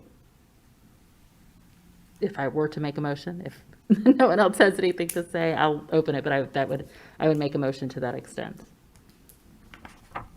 Yeah, I mean, I see both, as you mentioned, Tina, I see both sides, the developer's perspective on, we'll do it if we have to, but we'd like to get our money back if not necessary, and putting some type of guidelines on that would be helpful. But it gets beyond just what we would like. If it gets into legalese, and I think we can't make that decision now. But I think if the developer or the applicant are willing to talk to staff and come up with a proposal, we will pass that on and let council see that. Any other comments or discussion? I just have one more comment, just thinking out, I know Shelley, you and I had talked about this going back and forth a little bit, but if the South Side were to become a school, and as far as navigation agreements and any type of issues there, I don't know as far as, obviously we're going to have 3 to 4 story towards 64, that's not going to be an issue, but just notification prior to plat. School is not necessarily going to be an issue like Smith Farm, or Smith Farm, you have somebody putting up earnest money, purchasing a lot, at least pre-COVID, they purchased a lot. Now it's just a house, you get what you get. But before, you get to pick your lot, and people put down money, and then come to find out there's something around there they didn't like, they could lose that money. Just want to make sure that if there's some sort of notification to let them know pre-purchase, and hey, just letting you know, here's what's going on, I think that would be a fair thing to ask. That is also on a plat, also just letting you know pre-purchase that, hey, here's something going on, other than surprise, here it's on a plat and you didn't know. Prior to purchase by the school or prior to purchase by the resident, by potential single-family resident? I guess it just being rezoning, it have to be anybody in this area, so whether it be the single family or the school. The school, we can definitely take care of that for, because before the school purchases things, typically speaking, they ask us for copies of any rezonings that will affect it. And this will be part of the rezoning in there, and they'll have that piece of paper that they can take a look at. It's a little bit harder to do that for individual home purchasers, simply because the town is not actually involved in that. We issue a CO, a certificate of occupancy, when the building is done and it's livable and it meets all of our ordinances. But that certificate of occupancy is issued by the building inspections department, and that goes to the home builder, not necessarily the home purchaser. And by the time that unless the builder is building spec homes, which is a possibility, this market is definitely bullish enough that you could do that. But again, we don't know what the market will be when those houses are built, unless the developer is giving that information to the property owners. They wouldn't necessarily, there's nothing that we can guarantee that the home buyers would get before they sign their due diligence paperwork at the very least. So- Or earnest money, as you said. So Smith Farm, they had property disclosures, so you have to. They were supposed to. I don't know that they ever Pre-purchase, did. say, They're just letting you know, it's Right. part of their disclosure packet, basically, that they get, that they read through. That is something they were supposed to have. I have never received a copy of one of those, so I don't know that that was, I can't 100% guarantee you that that was followed through. It was also a different planner who was running Smith Farm at the time, so he may have gotten a copy of that, but without access to all of his files, I can't say for certain. We can definitely make that a condition of the rezoning, and when the developer comes in to say, we want to subdivide, here's our subdivision plan, we can say, our zoning conditions state that you have to give people, as a part of the real estate packet, this notification. I can tell them that, but I'm not going to be able to follow up with every person who goes into the real estate office. So if there's the note will be on the plat, that there's an navigation easement, and then that requires, when the property transaction occurs with the single family homeowner, that has to be disclosed, whatever information like that is on the plat, so it makes it a better chance of people being aware of it. Sure. It does. Plat being disclosed whenever that history, deed history and, property history is done. He's just trying to get it up front before they ever put earnest money down. Right, it's just And that's more. the tricky part. So the, You can't enforce that. during Smith Farm, what they offered up that condition as They to did. put it on the disclosure. They offered that up. So I'm just asking, would the applicant put that up and just to let the people know in the community know that, you're in a 4-story building, there might be a low-flying airplane around the area, just letting you know. They can agree to that, but it's like, private covenants, we can't enforce that ever happens. So we typically do not want to see zoning conditions that we can't enforce. Is it something that someone who was considering putting up earnest money could call the town? Definitely. And we get questions from potential property owners all the time. I will say that we probably get one if I'm giving it a really positive thing, we might get 1 in 20 people maximum who call in and ask about these things. I'm a planner, and I didn't necessarily get the zoning conditions for my development when I bought my house. Kind of wish I had, didn't, but just saying, most people don't even know what zoning is. So they're not necessarily going to think to do that. Okay. And this is not a hit against realtors at all. It really isn't. It's just that they have so much stuff that they know about, and they don't necessarily know about zoning that much. So when you ask your realtor questions, or when anyone asks their realtor questions, you assume they know all the answers. Everybody does it, and they don't a lot of the times. So even if someone asks, well, is there something weird I should know about this property? Unless your realtor has been given that information and made it pretty front and center, they're not necessarily going to know the answer to that. They're going to say nothing that I'm aware of, or they're going to say no because they don't know of anything. Is it addressed in the, or is it, or will it be addressed in the land use map? No. Okay. So the land use map, Well, whoops, wrong way. right.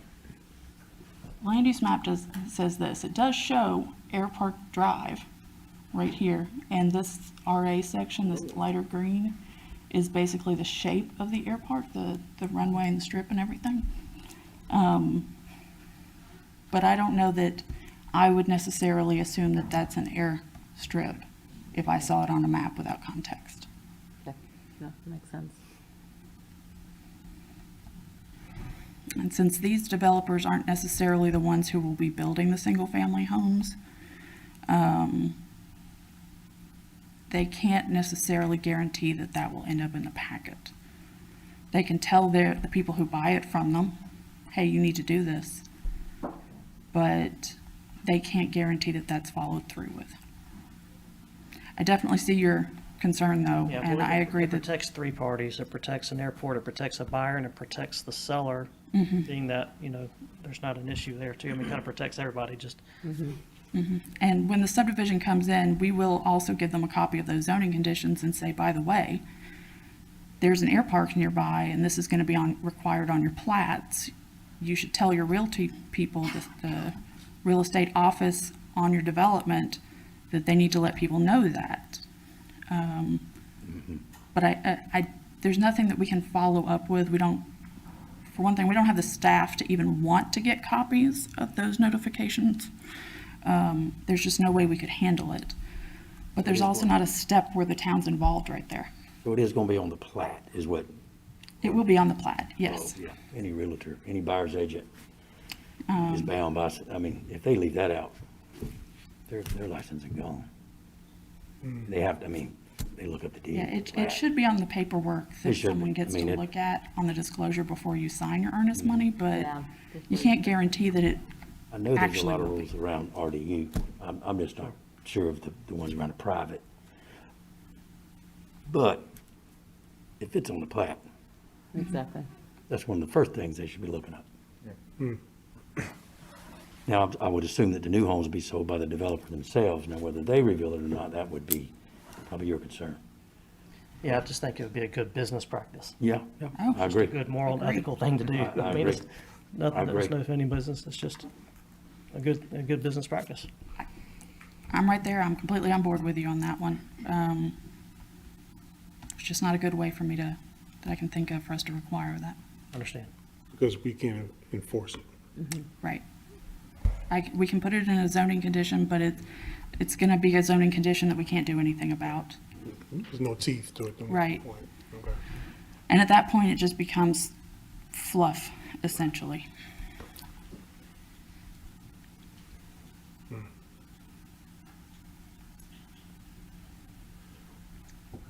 Am I seeing it correctly that Flying Hawk is straddling the property line with the old driving range? Yes. So they're committing to build a collector street that's half on their property and half on somebody else's property. They've been coordinating with the owner of Tita Green. I'm just going to call it that because that's the only name I have for it right now. And they plan to develop together and to go ahead and both build the road together. That's the reason why it's straddling the property line, is because of that. And so that we don't have to have a super thick spite strip, essentially, between the road and the development. We also are trying to minimize the number of access points onto 64 because everybody knows how that feels. A lot of infrastructure that they're showing here. It's just a lot of money, so. And I meant to show these earlier. So these are just examples of buildings that will fit with the architectural elevations. Most of these we pulled from existing developments around town. Some of them we pulled from other developments online, just to kind of give a variety, since they haven't nailed down exactly the building styles yet. We wanted to give a representative look at what could be out there. What's the height limitation for the multifamily? I want to say 50 feet. Let me double check. 5, 4 stories. Yeah, 4 stories. 55 feet, so, yeah.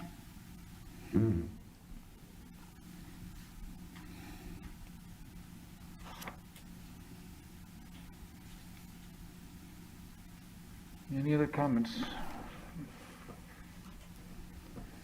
Tina, you sort of had a motion, and I guess it was leaving the conditions for the transportation 1 through 6 as they are written now, without the staff changes, but with the verbiage that we would like to have staff and the applicant come up with some potential language that would give the developer or the applicant a reasonable method to get their money back if the, so I'm speaking for you, but. Yes, no, you were, wasn't going to stop you. You were doing great. Yes, I'll make that motion. So Diane, do you have kind of, okay. No. Take that fast, though. I have conditions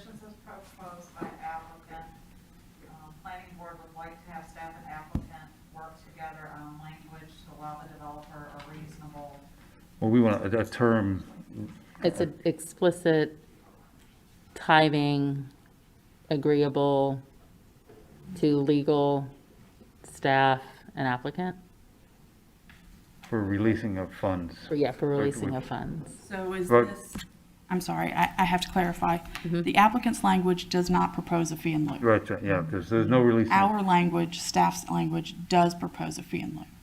So are you recommending approval with the applicant's language, Approval with staff language. with staff's language, but with the direction for staff and the applicant to try to work on a time frame? Yes. Okay. Before we make that motion, I think, is staff not able to consider a surety other than a fee in lieu? Like, is Apex not able to do a bond? Because We they have- are far cheaper. We have done bonds for other things in the past. The whole point of the fee in lieu is so we get it up front with a multi-phase development with potentially different applicants that come in later and acquire property. So if there's a bond, the question would be, what is the bond tied to? If the bond's tied to the apartments may get built out, they come back, they ask for their bonds to be released. We still may not have the rest of the development under construction. So if we try to tie a bond to somebody else's phase later, it may be a new person coming in that wasn't even part of this original zoning. So that's why, and also we can't, it's very difficult to collect on a bond. Anytime we end up in a situation like that, it basically puts staff in between the developer and the elected officials and the public who are complaining about getting a traffic signal. And they're asking us, where's the money? Why can't we install it? We're asking the developer to go out and study it again and see what requirement we can tie it to and how the zoning relates to the overall PUD. So it becomes very, very difficult to enforce. So we would rather get the money at an early enough stage where there's enough development left. If we have to release it later, we'll release it later and we can come up with a time frame for that, assuming that council can approve something like that. But we don't want to be trying to confuse things with a bond tied to some other phase of the development. I just heard Mr. Fluid in his presentation said that the development, except for the 3 acres, doesn't trip the need for the signal. And if potentially we have a school, then it plausibly would. But the school doesn't pay for signals, the town does. So now are we in a situation where the developer who didn't need to put a signal in is now paying for school improvement? I guess that's a contractual issue that they get to work out between the school and themselves, but it just seems like an interesting situation where they wouldn't be the ones triggering it, it would be the school. So, But they would sell the land to the school system, so they would make the money off the good sale of point. the land, and then they wouldn't have to install the that's why I'm signal. not a real estate broker. And it also is, it's not just the school, it's also the additional development, it's also the commercial, there's lots of other things in play that could trip it.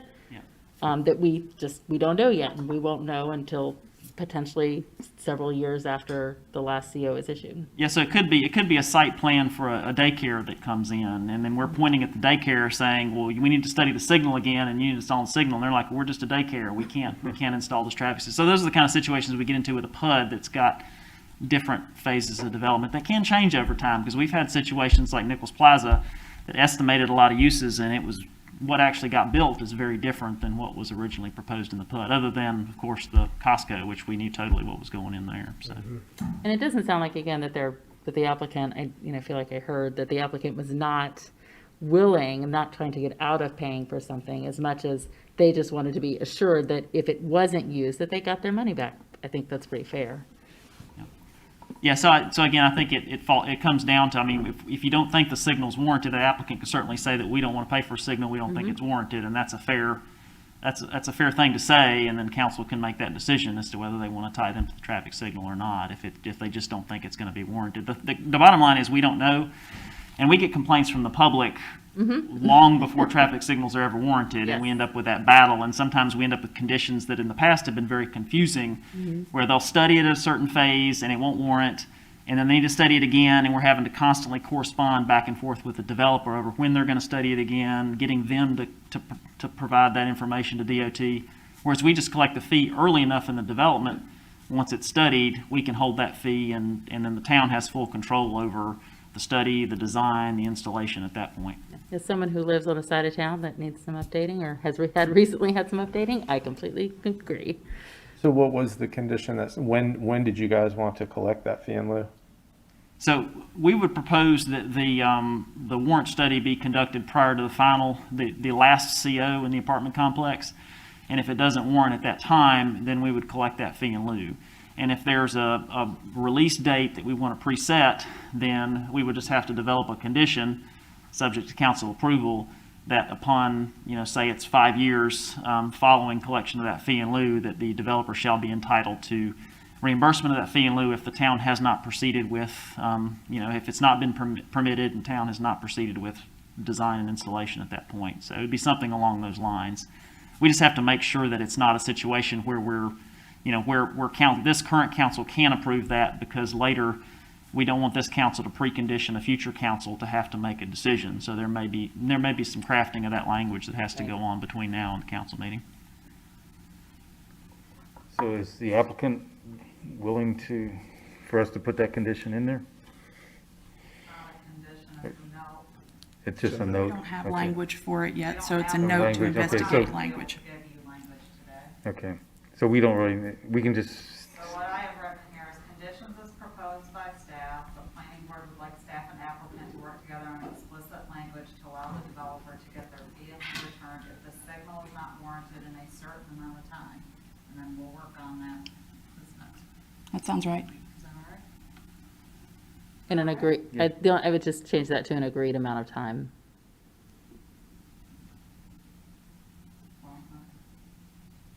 Is that a concern? In a certain amount of time agreeable to both parties. That's fine. Right? They have to agree to it, otherwise it's not a condition. I'm just trying to be explicit, because I'm not going to be at town council, and I'm just trying to be explicit in my language. Again, Russell seemed to agree with CO, last CO, potentially 5 years. Whether that legally will work or not, I don't know. But I hear staff's concern. I want to have the funds available for any construction of the traffic signals that will have to occur. But I also want to be able to hear the applicant's concerns that, hey, I may not get my money back. I would like some assurance.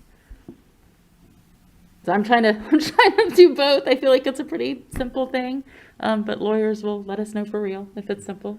So should we redo that motion, or you put the agreeable? Can you read the sentence again? Conditions as proposed by staff, the board would like staff and applicant to work together on explicit language to allow the developer to get their fee in lieu returned if the signal is not warranted in a certain amount of time that is agreeable to both parties. That sounds great to me. I make a motion to approve 21CZ12 Legacy PUD with that conditional note attached. okay. So I have a motion from Tina. Do I have a second or any other discussion?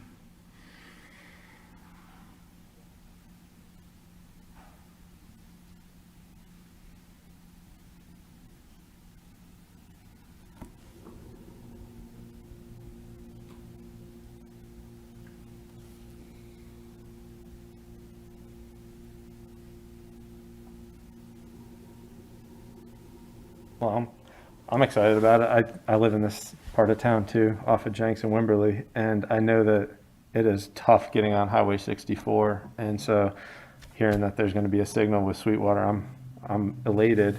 I don't think that, hearing that they're not going to be subject to having to spend that capital until near the end of their multifamily sounds a little bit more palatable, I think. So, and if they can work out something mutually, I don't see why this isn't a great thing for the town. This is a good development, high density, a lot of proffers or a lot of commitments. They obviously did their homework, so I will gladly second the motion. A motion with the conditions and second. Any other discussion? All right, seeing none. All those in favor say aye. Aye. Opposed? Motion passes. That closes the public hearing portion. We have one new business. CJ gets to come up here and speak to us, along with Welcome, Amanda. CJ. maybe. Came a long way to be in front of you, almost 2,800 miles. So Where in California?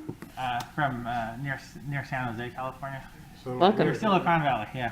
Well- We're coming, my experience though, from Cupertino, California. Okay. Right, Apple headquarter area, so. Yes. So glad to be here. Thank you for having me, and this is a new business item. Just like we have this board here, planning board to run things through. What this item here is to establish a board called the Housing Advisory Board. So in order to do that, we have to do a UDO amendment, and that's what this possible motion is. So a possible motion regarding various amendments to the UDO. The first one will be mine here. So this will be a possible motion regarding an amendment to the Unified Development Ordinance in order to add section 2.1.10, Housing Advisory Board, and include provisions for the new Housing Advisory Board. This was established, as you may recall, we have an adopted affordable housing plan, which was unanimously adopted by our town council back in February. And as part of one of those action items was to establish a housing advisory board. And so that's what we're bringing here before you. And the creation of the Housing Advisory Board is identified in the Affordable Housing Plan as a near-term recommendation. The Housing Advisory Board shall have the following powers and duties under the provisions of this ordinance as recommended in the adopted Affordable Housing Plan. Number 1, recommend to the mayor and town council policies and funding recommendations specifically related to affordable housing. Number 2, advise the mayor, town council, and planning board on housing advocacy efforts related to affordable housing. And number 3, assist in the creation of a housing annual report. The membership is proposed to include a total of 9 board members. 1 planning board member and 1 town council board member are proposed to be on this board. The planning board member and the town council member will be non-voting members, just to be clear as it says on the slide. And members shall be recommended by the mayor and appointed by the town council. And so with this slide here, as you can see, we have 9 members proposed. There'll be 7 voting members, which is their standard chair and vice chair, and then you'll have 5 general members. And then on the other side, we'll have our 1 planning board member and 1 town council member, which will be non-voting members. So that's the proposed established structure.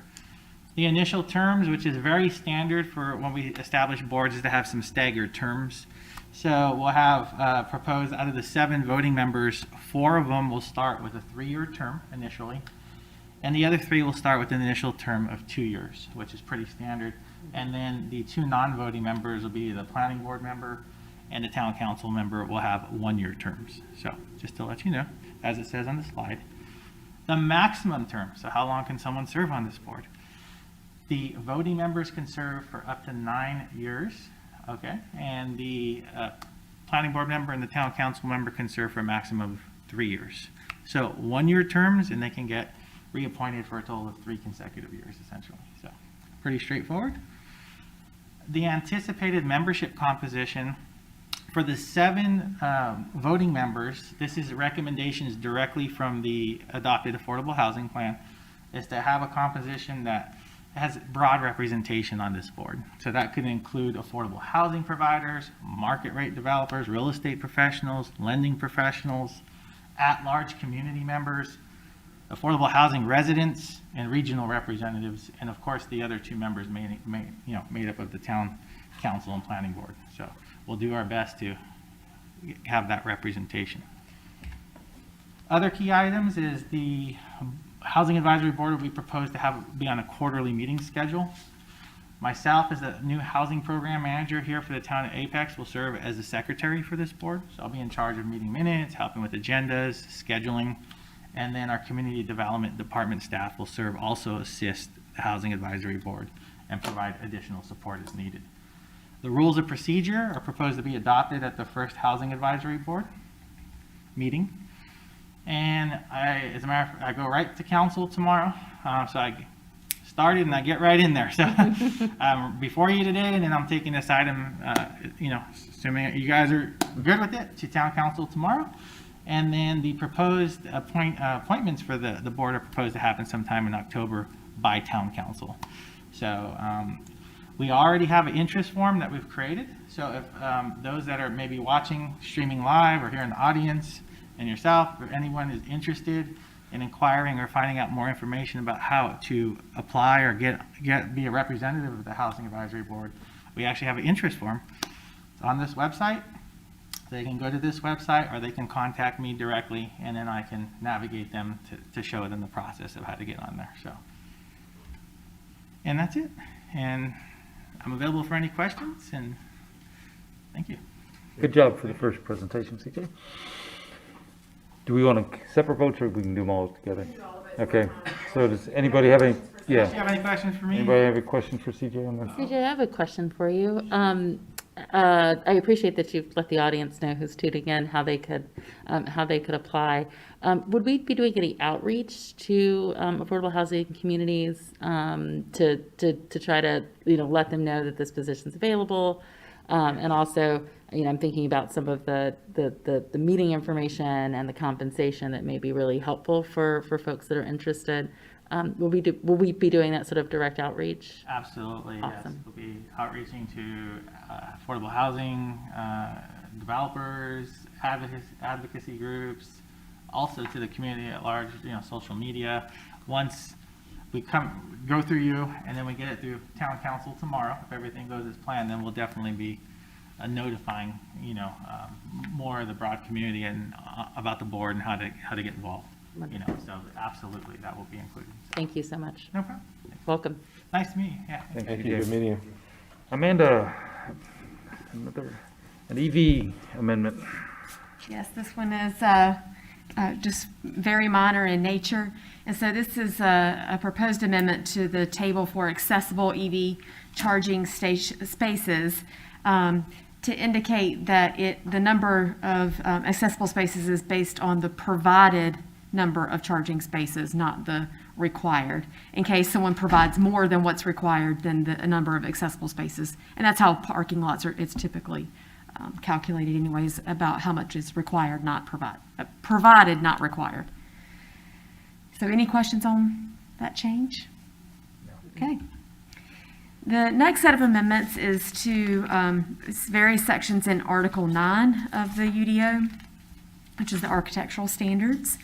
And the proposal is for these changes to apply to buildings that are over 125,000 square feet in North Carolina certified sites and zoned light industrial.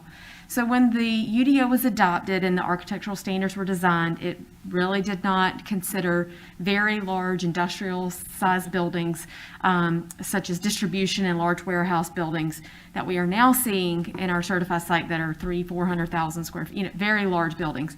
So it's almost impossible to meet some of the design standards that are in the current UDO. So we have proposed amendments. I'll go through them briefly.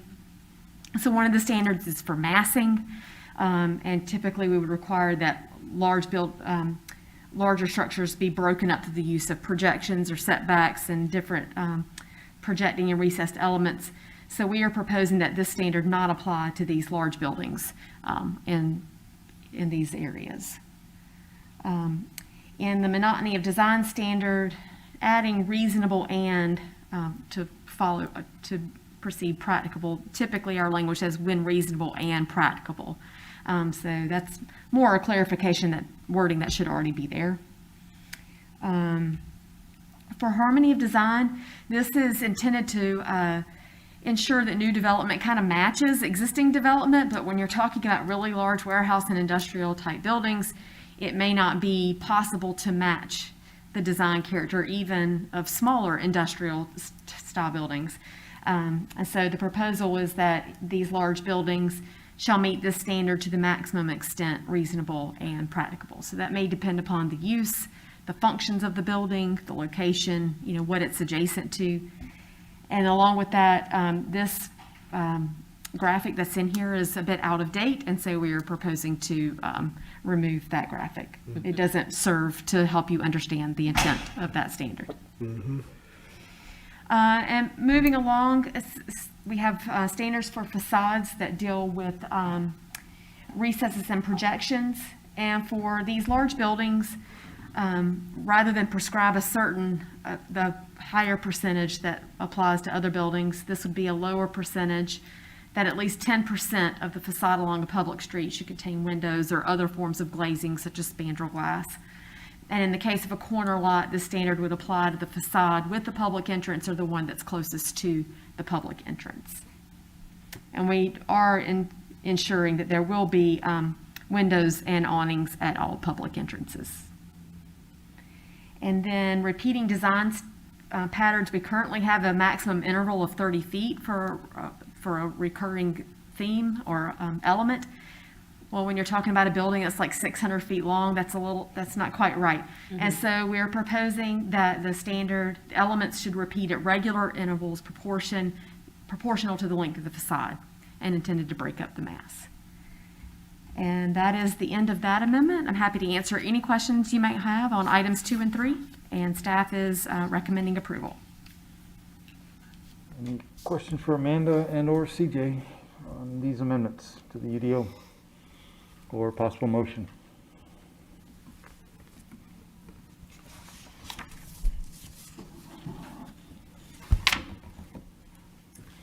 Go Ryan. Yeah, these are both great things for Apex. So, I will make a motion to approve the UDO amendments as directed by staff. I A second. motion from Amanda, from Ryan, and I'm reading Amanda on here, and a second from Tina. Any further discussion? All those in favor say aye. Aye. Opposed? Motion passes unanimously. So I just need a motion for adjournment. So move. Second? Second from Keith. All those in favor? Aye. September is in